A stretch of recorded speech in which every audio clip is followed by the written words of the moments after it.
अलग अलग तरह की बंदूकों का अलग अलग तरह का मैकेनिज्म हो। फुल्ली ऑटोमेटिक बंदूकों से अलग, जो कि लगातार फायर कर सकती हैं, सेमी ऑटोमेटिक बंदूकें एक बार ट्रिगर दबाने पर एक ही राउंड फायर करती हैं। यह एक 9mm सेमी ऑटोमेटिक पिस्तौल है। इस वीडियो में हम देखेंगे कि सेमी ऑटोमेटिक हैंडगन्स और पिस्तौलें कैसे काम करती हैं। यह एक कारतूस या कार्ट्रिज है। इसे मैगजीन में लोड किया जाता है, जिसमें स्प्रिंग और फॉलोअर इस पर दबाव बनाए रखते हैं।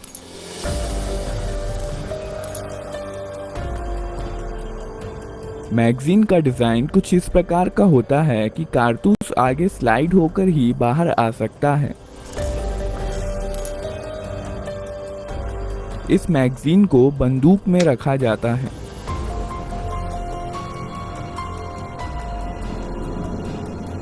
यहाँ पर बंदूक के अंदर के महत्वपूर्ण पार्ट्स दिखाए गए हैं।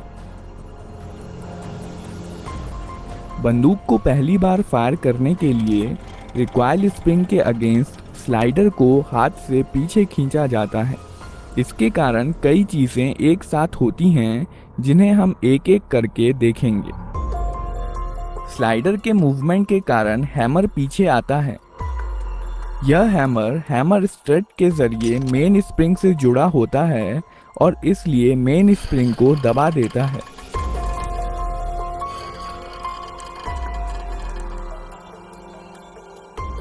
यह सीयर है।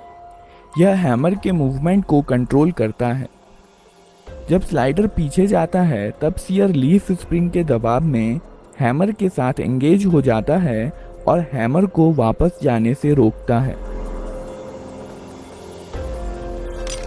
जब स्लाइडर को छोड़ दिया जाता है, तब रिकॉइल स्प्रिंग के कारण स्लाइडर अपनी पहले वाली स्थिति में चला जाता है, जबकि हैमर सीयर के कारण अपनी स्थिति में बना रहता है। इस प्रक्रिया को कॉकिंग कहते हैं। जब स्लाइडर पीछे आता है, तो इस पर बने प्रोजेक्शन बैरल को पीछे की ओर धकेलते हैं, जिसके कारण बैरल कुछ नीचे हो जाता है और इसलिए अब इसमें कारतूस आसानी से भरा जा सकता है।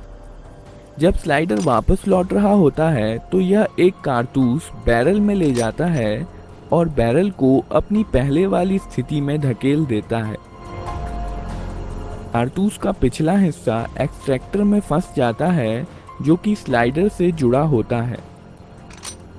पिस्तौल अब फायर करने के लिए तैयार है। जब ट्रिगर दबाया जाता है, सीयर डिस्कनेक्टर के माध्यम से धकेल दिया जाता है, जिसके कारण यह हैमर से डिसएंगेज हो जाता है। हैमर अब फ्री है और मेन स्प्रिंग के दबाव में यह फायरिंग पिन, जो कि स्लाइडर में फिक्स्ड होती है, से जा टकराता है। बदले में यह फायरिंग पिन कारतूस के प्राइमर पर स्ट्राइक करती है।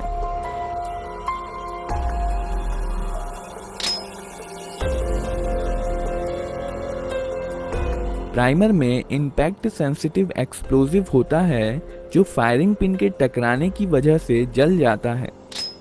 इसके कारण कारतूस में रखे पाउडर में आग लग जाती है, जिसकी वजह से बहुत सारी गैसेस पैदा होती हैं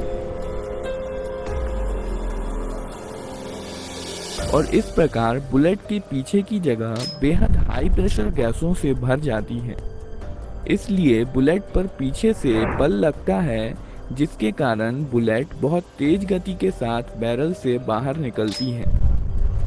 बुलेट के बाहर आ जाने पर यह गैसेस एटमॉस्फेयर में चली जाती हैं और अब यह बुलेट पर कोई बल नहीं लगाती हैं और बुलेट अपने मोमेंटम के कारण आगे बढ़ती जाती हैं।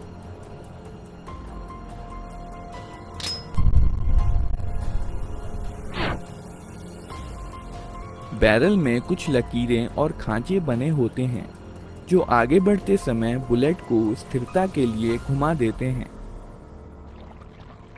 यह गैसें बंदूक पर भी समान और विपरीत बल लगाती हैं, पर चूंकि बंदूक काफ़ी भारी होती है, इसलिए इसका एक्सेलरेशन बुलेट के मुकाबले काफ़ी कम होता है और इसलिए यह पीछे की तरफ ज़्यादा गति प्राप्त नहीं कर पाती। विस्फोट की कुछ एनर्जी स्लाइडर को पीछे धकेलने में इस्तेमाल हो जाती है। केस या खोखा स्लाइडर के साथ पीछे आता है और इजेक्टर की मदद से बाहर निकाल दिया जाता है।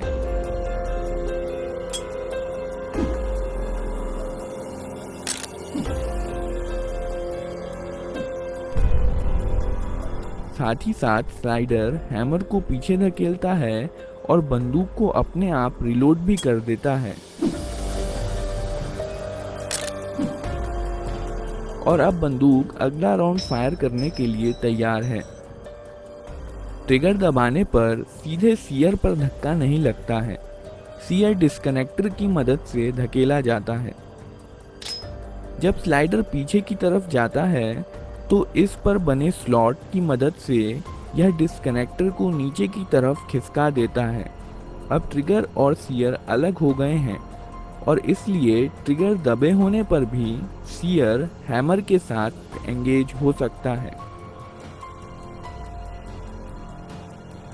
जब ट्रिगर छोड़ दिया जाता है तब डिस्कनेक्टर लीफ स्प्रिंग के दबाव के कारण स्लाइडर के स्लॉट में चला जाता है और अब बंदूक फिर से फायर की जा सकती है। ग्रिप सेफ्टी बंदूक को अपने आप फायर करने से रोकती है। जब बंदूक को हाथ से पकड़ लिया जाता है तभी ट्रिगर डिस्कनेक्ट